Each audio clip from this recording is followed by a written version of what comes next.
हरिओम। ये देखिए गीता अध्याय का ये 3 श्लोक है आपका कि अध्याय 10 का श्लोक 9, 10, 11 3 है। वो निरंतर मेरे में मन लगाने वाले, वो निरंतर मेरे में मन लगाने। देखो, मन लगाने के लिए भगवान कहते हैं, ये नहीं कहते हैं कि तुम हाथ पैर तन हमारे लिए लगाओ, ये हाथ पैर धो के हमारे लिए बैठो। नहीं, तन तो कहीं भी रह सकता है। तन जो है वो कहीं भी मेरे लिए रह सकता है, इसलिए तुम मेरे में मन को लगाओ, तन मत लगाने बैठो। भगवान ने साफ साफ कह दिया, मेरे में मन लगाने वाले और मेरे में प्राणों को अर्पण करने वाले। प्राण कैसे अर्पण करोगे? निकाल करके नहीं, प्राणों का अर्पण करने के लिए है कि हर सांस बार बार भगवान का स्मरण करना, ये प्राणों को अर्पण करना है भगवान को। बार बार भगवान के, जब भगवान के तुम भगवान के ही हो गए तुम, तो वही कहा है प्राणों को अर्पण करने वाले। वो जो ये हमारी सांस प्राण है, सांस में जब जितनी देर भूले रहते हो उतनी भूले रहते हो, नहीं तो फिर सांस भगवान में लगाते हो, ये प्राणों को अर्पण करना हो गया। नहीं, ये बार बार असमंजस में कई प्रेमियों ने पूछा कि प्राणों को अर्पण कैसे करें। इसका अर्पण यही हुआ कि जो है, जब सांस ही तो मेरे प्राण है, दाल चावल रोटी हमारे प्राण नहीं है। हमारे प्राण जो है हमारा वो सांस ही है। और जब सांस भूल तो घर के गृहस्थ के काम में भूल तो जाते हो, हर एक भूल जाता। और निरंतरता का ये मतलब नहीं कि तुम जो है राम राम ही करते रहो, हरि ओम करते रहो। भाव रखना चाहिए। निरंतर कर नहीं सकते हो, बोलोगे कैसे, खाओगे कैसे? उसके मतलब जो है इस संसार के काम करते करते करते करते, और देखो कभी कभी काम करते हुए, जैसे तुम्हारा सत्संग जाने का नियम है, तो तुम्हारा भाव कैसे जुड़ा रहता, प्राण उसी में अर्पण रहते हैं ना तुम्हारे। ऐसे देर न हो जाए सत्संग जाना, देर न हो जाए सत्संग जाना है, देखो इतना बज गया, देखो इतना टाइम हो गया। तुम यही जब रटते रहते हो तो इसका मतलब कि तुम जो है तुम्हारे प्राण उसी में अर्पण है, भगवान के अर्पण हो गए, तुम भगवान में ही हो। तो इसलिए बताया गया है प्राणों को अर्पण करने वाले। भक्तजन सदा ही मेरी भक्ति के चर्चा के द्वारा आपस में प्रभाव को जनाते हुए गुण और बताया तथा गुण और प्रभाव सहित मेरा कथन करते हैं। तो इसलिए बताया गया है, जैसे 4 लोग बैठते हैं तो क्या करते हैं, आपस में 4 लोग बैठेंगे, दाल सब्जी चावल इतने कौन सा चर्चा करेंगे? कहेंगे दाल इतनी महंगी हो गई, टमाटर इतना महंगा होगा। दादा भगवान के सत्संग में जा करके दादा भगवान ने कहा, देखे देर में आए थोड़ा, तो दादा भगवान ने कहा, देखे ये सब क्या कर रहे हैं, कोई व्यापारी है, सच का लेने वाला कोई व्यापारी है कि नहीं? तो उन्होंने कहा, दादा ने कहा, देखो आलू इस भाव है, टमाटर इस भाव, मटर इस भाव है, भिंडी इस भाव है, सब भाव बताने लगे। तो सब लोग बड़े चाव से सुनने लगे, हाँ हाँ हाँ सही बात, बहुत महंगाई बहुत महंगाई है। एक ने कहा, दादा ये तो दुनिया वाले सब बताते हैं आलू भिंडी टमाटर के लिए, आप मुझे जो है अमृत पिलाइए। तो गुरु ने कहा, हाँ हम तो यही चाहते थे। दादा भगवान ने कहा, हम यही चाहते थे। कौन भूखा है? कोई व्यापारी आया है ज्ञान लेने वाला, कोई सच का व्यापारी है? तो हम तो यही ढूंढी, तो तेरी तो खोज थी हमको कि कोई भूखा है, सच का व्यापारी है। तो ऐसे बताया है कि जब आपस में चर्चा, जो भक्तजन सदा ही मेरी भक्ति के चर्चा के द्वारा आपस में प्रभाव को जनाते हुए गुण सहित प्रभाव सहित कथन करते हैं। अब आपस में जो बैठेंगे ना, तो यही लिए गुरु कहते 4 लोग जहाँ बैठेंगे दुनिया देह की बात होएगी, परपंच होएगा। गुरु कहते तो तुम किसी बीमार को भी देखने जाओगे तो उसके आगे 4 बात सुना करके आओगे, वो देखो खत्म हो गया, उसको ऐसे बीमारी थी, ये बता करके आओगे। गुरु दादा भगवान कभी ये नहीं कहते थे। दादा कहते थे, लक्ष्मी भगवान कहते थे, तुम आत्मा हो, तुम देह नहीं हो, तुम्हारी देह को बीमारी है, तुम बीमार नहीं हो, तुम तो ये जो है जीतने, बीमारी को जीतने वाले हो, तुम देह नहीं हो, तुम आत्मा हो। बीमारी देह को आई है, देह से बीमारी तुम निकाल के फेंक दो, तुम आत्म भाव में ऐसे आओ तो निकाल के फेंक सकते हो, ऐसा ज्ञान देते थे। तो और लेकिन कहते भक्तजन जो सच्चे भक्त होते हैं वो भक्ति की चर्चा करते, नहीं तो सब देह की चर्चा। तो चर्चा के द्वारा आपस में क्या करते हैं, प्रभाव को जानते हैं और जनाते हैं सबको, प्रभाव सहित कथन करते हैं। तो जब सच्चे भक्त होते हैं तो भक्ति की चर्चा करते हैं, और जो बनावटी भक्त होते हैं, खाली समय बिताने के लिए आते हैं, तो वो क्या करते हैं, यहाँ आकर के सब प्रपंच करते हैं, बैठ करके सब बैठ के प्रपंच करते हैं। आ करके गुरु ने कहा, फिर जो है जब प्रपंच करते हैं आ करके, तो गुरु ने कहा उनको चर्चा कैसे आएगी, फिर थोड़ी देर के लिए पढ़ेंगे, फिर दूसरा कोई बोल देगा। बहुत जगह सत्संग में ऐसे होता, एक चर्चा करते रहें, कोई अपने घर की बात बता देगा, बस उसी में चर्चा होने लगेगी, देह की चर्चा। इसलिए नहीं, प्रभाव सहित कथन करो और देह को। और कोई देह की बात करता है, कह दो देह में ये कष्ट सबके देह में आते रहते, तू आत्मा है, तू देह नहीं है। देह जो है जाने वाली है, कपड़े की चर्चा मत करो। डांट देते थे गुरु, कहते बस वही देह की बात करते हो, तो आपस में कैसे कथन करते हो, प्रभाव सहित, प्रभाव जनाते और जानते, खुद ही प्रभाव जनाते हुए कि भगवान के देखो ये गुणगान है। भगवान क्या नहीं कर सकता, भगवान ने हमारा जीवन बनाया तो क्या सबका नहीं बना सकते हैं। ऐसे प्रभाव जनाते कि भगवान की भक्ति का ये प्रभाव है कि हमारे ऊपर हमारा जीवन बदल गया, हमारी बीमारी खत्म हो गई हैं, हमको गुरु ने देह से हटा दिया, ऊपर कर दिया। ऐसे जनाते और सबको बताते कि तुम जीतने वाले हो, तुम जीत सकते हो। आपस में चर्चा करते और बताते सब एक दूसरे को, प्रभाव सहित कथन करते हैं जो सच्चे भक्त होते, और उसी में संतुष्ट होते हैं। और वो मुझ वासुदेव में ही निरंतर रमण करते हैं। वो परमात्मा की ही बात, सत्संग में रहेंगे तभी उसकी बात करेंगे, घर में रहेंगे तभी भी, देह की कोई बात नहीं। ये सब देह की चर्चा जो है कई जन्मों में करके आए हैं, अब की भी करें तो गुरु कहते हैं यही में तुम्हारा जीवन बीत जाएगा। तो देह में देह में रहते हैं वो, तो उनसे देह से क्या मतलब, वो तो आज वो शुक्राना मानते, भगवान तुमने मेरा जीवन बदल दिया। तो जो सुनने वाला आता वो भी कहता है जब इनका बदला तो हमारा भी बदल जाएगा। ऐसे उनके अंदर ये भावना आ जाती है।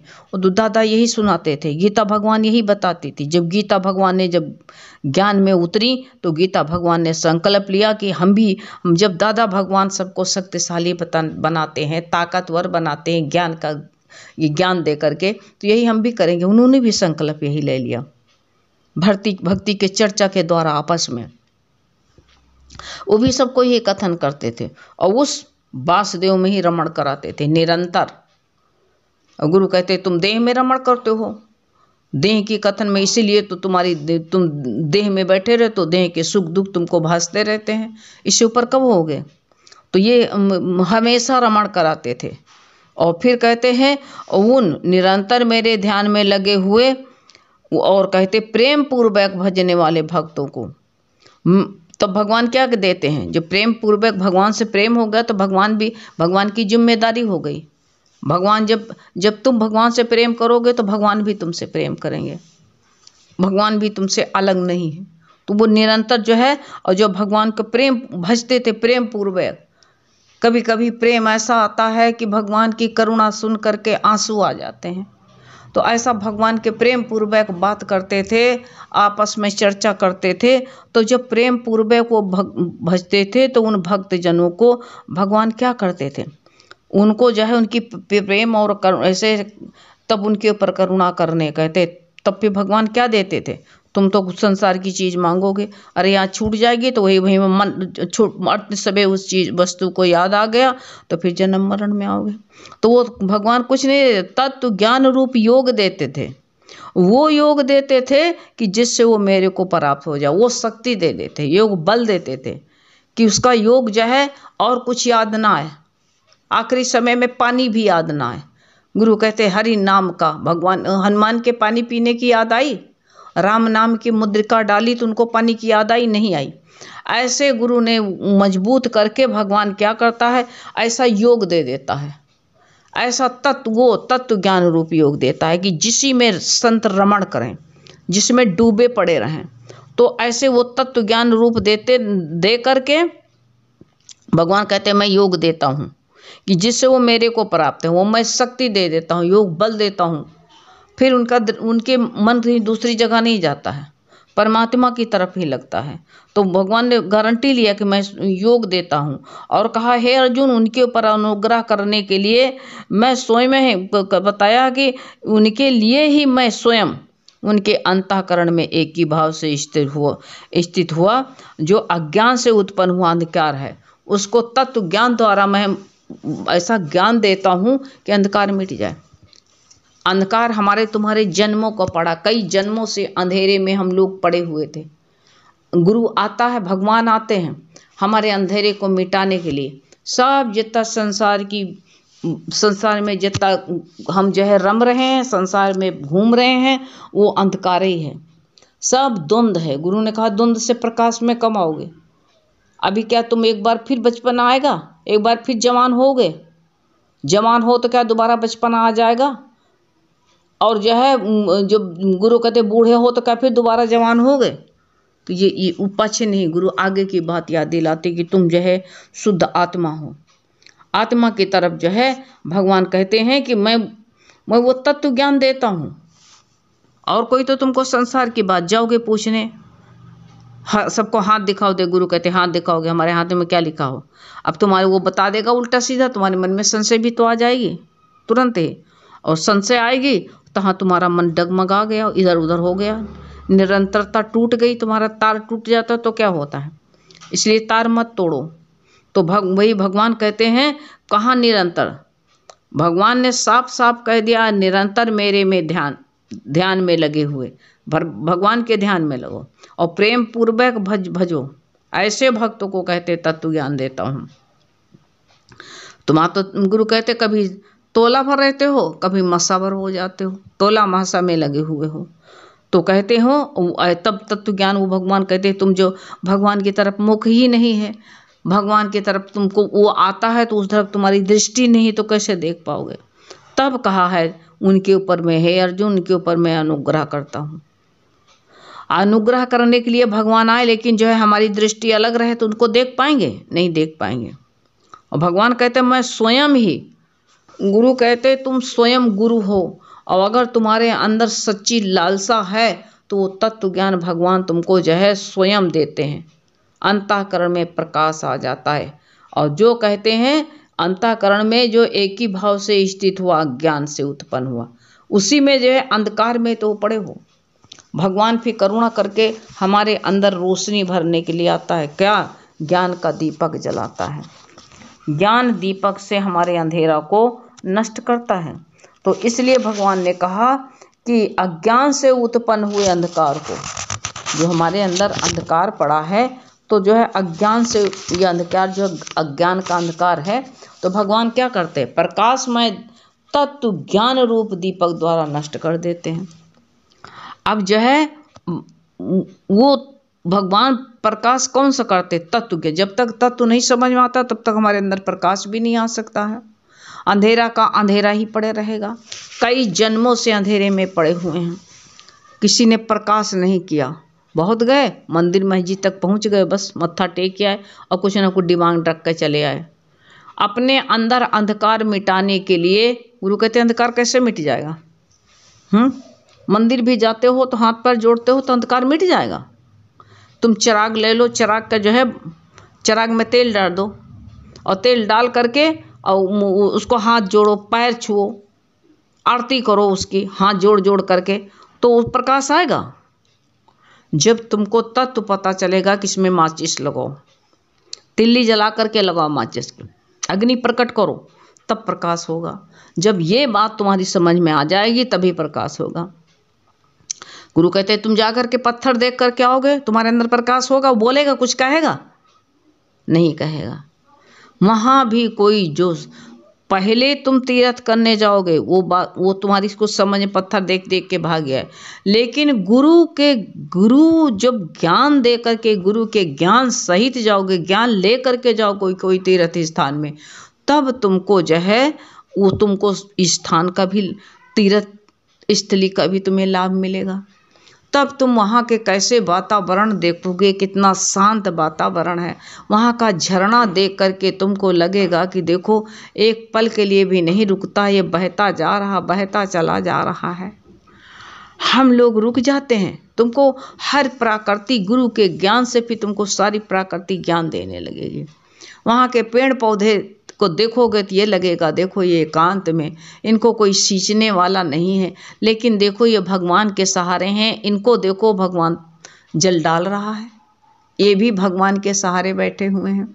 तुमको हर चीज़, एक पत्थर को भी देख करके वहाँ तुमको आएगा कि भगवान ये देखिए एक साधारण पत्थर था, लेकिन देखिए कारीगर के हाथ में पड़ा तो कितना शोभायमान, दुनिया उसको देखने के लिए आते हैं। क्यों? इसने अपने को कटाया है, छटाया है, हैं? कटा छटा करके सुंदर जो है आकार दिया है उस कारीगर ने, तब इसको दुनिया देखने आती। ऐसे तुम भी अपने को कटाओ छटाओ। ये घर वाले परिवार वाले जो है क्या काटते छांटते तो हैं और क्या करते हैं? कटाई छटाई करते हैं। जब कटाई छटाई कर देंगे तब कहते तुम सुंदर आकार शेप तुम्हारा सुंदर दे देंगे, तब ही तुम जो है दुनिया फिर तुम्हारी वाह वाह करेगी। पहले कारीगर के तो गुरु के साथ में रह करके तो तुम गुरु को साथ में ले करके जाओगे। देह तो गुरु की नहीं जा सकती, लेकिन गुरु का ज्ञान तो जा सकता है। तो जब गुरु का ज्ञान लेकर के साथ में जाओगे तब देखो तुमको पूरा का पूरा लाभ मिलेगा। लेकिन तुम तो गुरु कहते हैं जाओगे तो वहाँ क्या सामान खरीदने जाओगे? तीर्थ में भी वहाँ से फलाना ले लें, वहाँ की ये चीज़, सब तुम सामान लेकर के जाते हो, सामान लेकर के आते हो। जहाँ भी जाओ गुरु का ज्ञान लेकर के जाओ, तब तीर्थ भी तुम्हारा फलित होता है। और नहीं तो ऐसे अधूरे जाओगे और अधूरे चले आओगे। इसलिए गुरु का ज्ञान जो है, तब भगवान का तत्व ज्ञान, कहीं भी जाओ, घर से बाहर निकलो, बाजार हाट जाओ, तत्व ज्ञान लेकर के जाओ। गुरु का ज्ञान साथ में लेके जाओगे तो सब बाहर ही बाहर है। हरि ओम।